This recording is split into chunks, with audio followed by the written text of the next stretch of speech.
Bonjour Ilana, bonjour à toutes et à tous.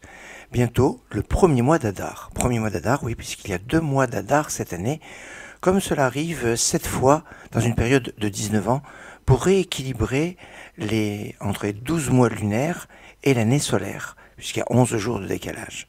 Mais pourquoi c'est le mois d'Adar qu'on a choisi de doubler? Plusieurs explications.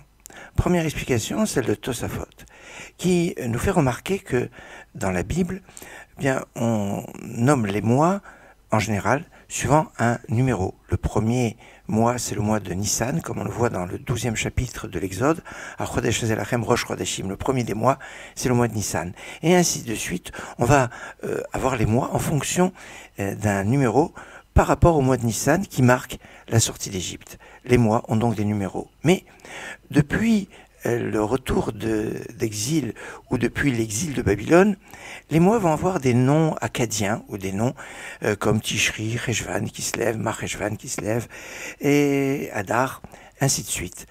On va retrouver ces noms notamment dans les livres qui ont été écrits après la destruction du premier temple, comme le livre d'Esther. Or, dans le livre d'Esther, il y a la présence à la fois du nom du mois et de son numéro. C'est le mois d'Adar qui est le 12e mois. Il est rare d'avoir les deux systèmes et le numéro du mois et le nom du mois. On le retrouve dans ce verset de la Megillat Esther, le 12e mois qui est le mois d'Adar.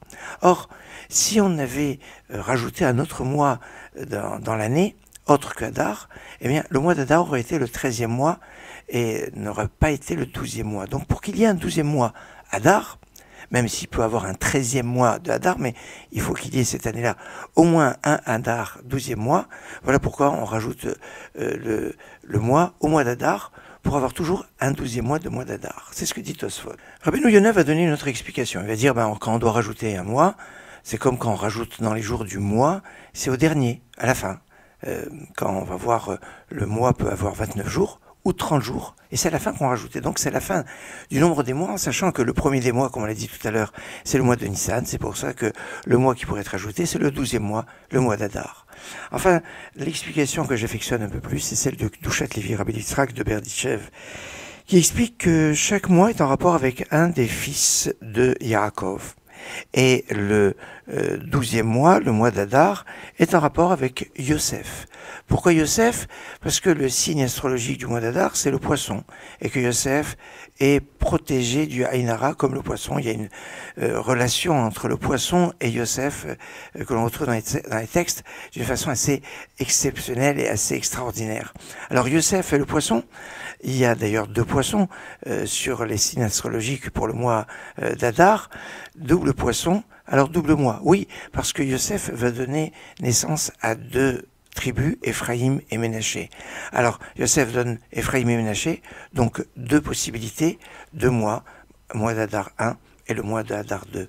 Voilà pour quelques explications pourquoi c'est le mois d'Adar qui a été doublé pour rééquilibrer entre les 12 mois lunaires et l'année solaire, de ces 11 jours de décalage.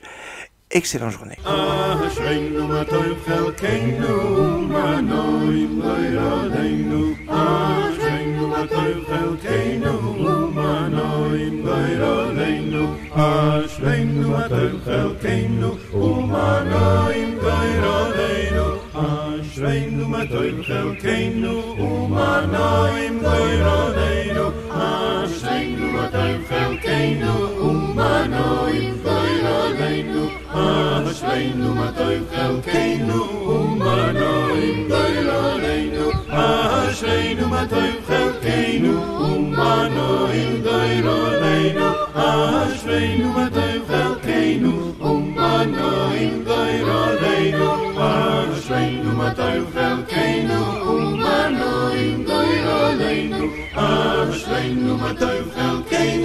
umanoim goyroleinu. Ashreinu matov chelkeinu umanoim goyroleinu. Ashreinu matov chelkeinu umanoim goyroleinu. Ashreinu matov chelkeinu umanoim goyroleinu.